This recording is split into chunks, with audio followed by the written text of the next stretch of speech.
अस्सलाम वालेकुम नाजरीन। न्यूज़ ब्रेक विद मियां अकील के साथ आज आपकी खिदमत में एक मरतबा फिर हाजिर हूँ। आज तीन बड़ी खबरें आपके साथ शेयर करेंगे। सबसे पहली खबर सुप्रीम जुडिशल काउंसिल से है। दूसरी खबर फैज़ाबाद धरना केस में वफाकी हुकूमत की रिपोर्ट है। और तीसरी खबर इस्लामाबाद हाई कोर्ट से। इस्लामाबाद हाई कोर्ट से तीन दरखास्तें आज इमरान खान साहब की मुस्तरद हो गई। सबसे पहली खबर से आगाज़ करते हैं।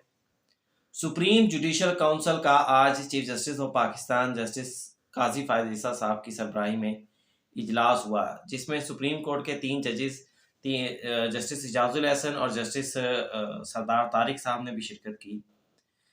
और जबकि दो इसमें चीफ जस्टिस साहिबान हाई कोर्ट्स के शामिल थे। इसके जो अहम चीज़ है वो ये है कि सुप्रीम जुडिशल काउंसिल का 12 जुलाई 2019 4 साल से सुप्रीम जुडिशल काउंसिल का इजलास नहीं हुआ, जो इस इजलास के अंदर सबसे अहम चीज़ मुझे नज़र आई। वैसे तो दूसरी खबरें भी हैं, वो भी अहम हैं।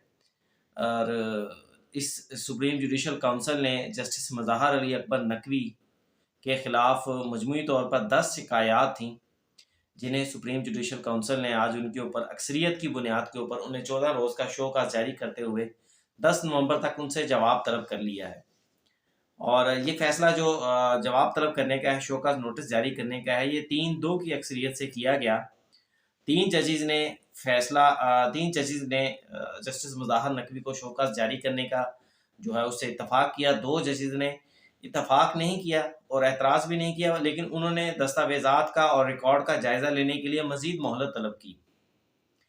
लेकिन बहरहाल अक्सरियत की बुनियाद के ऊपर ये फैसला हो गया कि जस्टिस मज़ाहर अली अकबर नकवी को शोकॉज़ नोटिस जारी हो गया। ये 10 दरखास्तें उनके खिलाफ ये जो हालिया पीडीएम हुकूमत थी उस दौर के अंदर बार काउंसिल्स ने भी जमा करवाई। कुछ वकला थे, उनकी जानिब से भी दरखास्तें जमा करवाई गईं। और फिर मुख्तलिफ जो प्राइवेट इंडिविजुअल्स थे उनकी जानिब से भी दरखास्तें जमा करवाई गईं। और इनके अंदर बड़े संगीन किस्म के इल्ज़ामात लगाए गए कि उनके जो एसेट्स हैं वो उनकी आमदन से मैच नहीं करते। कुछ उनके प्लाज़ों का जिक्र किया गया, उनकी प्रॉपर्टीज़ का जिक्र किया गया। और जस्टिस मज़ाहर अली अकबर नकवी के हवाले से ज़बान-ए-ज़द-ए-आम भी कुछ अच्छी बातें जो हैं वो सामने नहीं आती। अक्सर लोग उनके हवाले से मुख्तलिफ वाक़यात और मुख्तलिफ जो चीज़ें हैं वो उनसे मंसूब करते रहते हैं। फिर उनकी एक ऑडियो भी आई थी। इसलिए जस्टिस मज़ाहर अली अकबर नकवी का किरदार और उसके उनको उस उनकी शिकायत को जाँचना इंतहाई अहम है सुप्रीम जुडिशल काउंसिल की जानिब से। फिर उसके अंदर एक जस्टिस इजाजुल एहसन के खिलाफ भी एक दरख्वास्त आई थी, लेकिन उसे अच्छी बात है कि जब जस्टिस इजाजुल एहसन के खिलाफ दरख्वास्त आई तो justice Ijazul Ahsan supreme judicial council से अलग हो गए और उनकी जगह पे जस्टिस मंसूर अली शाह जो कि नेक्स्ट सीनियर जज थे वो काउंसिल का मेंबर बन गए और उन्होंने उस दरख्वास्त का जायज़ा लिया और उसके बाद उस दरख्वास्त को मुस्तरद कर दिया। फिर जस्टिस सरदार तारिक के हवाले से भी है। जस्टिस सरदार तारिक के खिलाफ भी एक दरख्वास्त जो है वो दरख्वास्त गुजार आमना मलिक साहिबा हैं, उनकी जानिब से एक दरख्वास्त सुप्रीम जुडिशल काउंसिल में दायर की गई।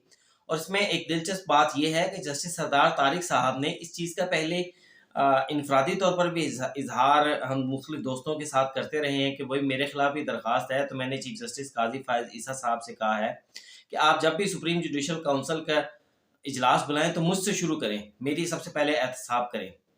तो आज जो सुप्रीम जुडिशल काउंसिल का एलामिया जारी हुआ उसमें भी ये चीज़ वाज़ेह है कि जस्टिस सरदार तारिक साहब ने खुद कहा कि जनाब मेरे खिलाफ जो दरख्वास्त दी गई है वो पब्लिक हो चुकी है, उसमें जो इल्ज़ामात हैं वो सबको पता है उसके बारे में, तो लिहाजा मेरे ऊपर लगने वाले इल्ज़ामात को देखा जाए कि वो दुरुस्त हैं या नहीं। और फिर इस मौके पर भी जस्टिस सरदार तारिक साहब इस काउंसिल से अलग हो गए और जस्टिस मंसूर अली शाह काउंसिल का मेंबर बने और उन्होंने ये इस चीज़ पर इस नतीजे पर पहुँचे कि जस्टिस सरदार तारिक साहब के ऊपर जो इल्ज़ामात लगाए गए हैं बुनियादी तौर पर कुछ टैक्स के इल्ज़ामात लगाए गए हैं और कुछ जो उनकी सालाना गोशवारे जो है उसके ऊपर उसकी बुनियाद के ऊपर कुछ इल्ज़ामात हैं उनके ऊपर।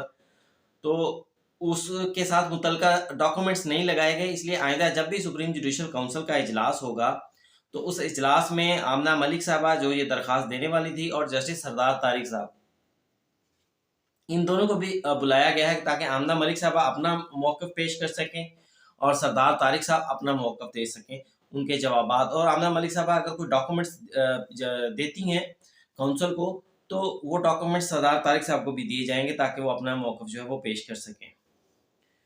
फिर इस तरह मजमूई तौर पे सुप्रीम जुडिशल काउंसिल ने आज 29 दरखास्तों का 29 शिकायत का या 29 शिकायत का जायज़ा लिया, 19 को मुस्तरद कर दिया और 10 जो कि जस्टिस मुज़ाहर अली अकबर नकवी के खिलाफ थी उन पर नोटिस जारी करके उनसे 14 रोज़ में शोकास पर जवाब तलब कर लिया।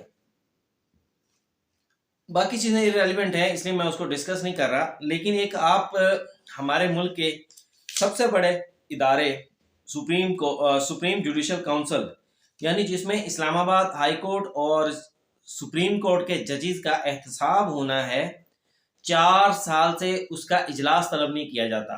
12 जुलाई 2019 से।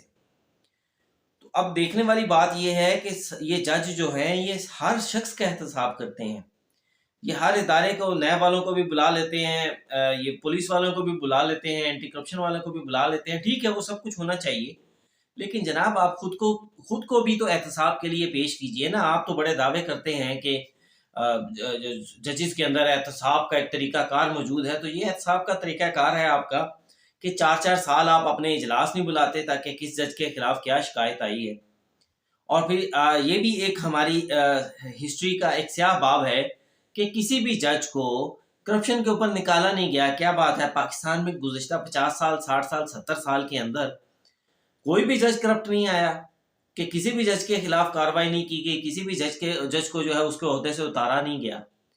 तो ये बदकिस्मती है। इजलास अगर 2019 से पहले हुए भी हैं तो उन इजलासों के अंदर अगर किसी जज के खिलाफ शिकायत थी तो उन्हें उसमें से उन्हें उस पर जो है वो क्या कहते हैं तहफ़्फ़ुज़ फराहम किया गया। शौकत अजीज़ सिद्दीकी साहब की एक मिसाल ज़रूर दी गई है कि शौकत अजीज़ सिद्दीकी साहब पहले जज थे जिनके खिलाफ कार्रवाई की गई और उन्हें उनके ओहदे से हटाया गया। लेकिन शौकत अजीज़ सिद्दीकी साहब के खिलाफ जो कार्रवाई की गई थी वो भी मशकूक है। वो किस तरह मशकूक है वो भी मैं आपको कभी किसी प्रोग्राम के अंदर बताऊंगा। बहरहाल अच्छी बात है, काजी फायज़ ईसा साहब ने ये एक अच्छी रवायत डाली है और इसके लिए एक सेक्रेटरिएट की भी मंजूरी, स्टाफ की मंजूरी, एक अलग से एक प्रोसेस स्टार्ट किया जा रहा है और फिर ताकि इसके लिए जो है बाकायदा से इसके इजलास हो सकें। अब दूसरी जो अहम खबर है वो है फैज़ाबाद धरना केस के अंदर पहले पैमरा का जवाब आया, इलेक्शन कमीशन का जवाब आया और फिर शेख रशीद साहब का भी जवाब आ गया। सबसे अहम जवाब वफाकी हुकूमत का आया। वफाकी हुकूमत ने मामले की जांच के लिए एक कमेटी तश्कील दे दी है जिसमें एडिशनल सेक्रेटरी दाखिला, एडिशनल सेक्रेटरी दिफा, डायरेक्टर ISI जो है ये 3 रुकनी कमेटी है, ये इसके अंदर शामिल होंगे और ये कमेटी को एक TORs बना दिए गए हैं। ये कमेटी करेगी क्या? सुप्रीम कोर्ट के 6 फरवरी 2019 का फैसला है जिसमें ये कहा गया है कि तीनों मुसल्लह अफवाज के सरबराहान को एक डायरेक्शन दी गई थी कि आप अपने इदारों में देखें कि अगर कोई शख्स अपने ओथ की खिलाफ वर्जी करते हुए सियासत में मुलव्वस है तो उसके खिलाफ कार्रवाई करें।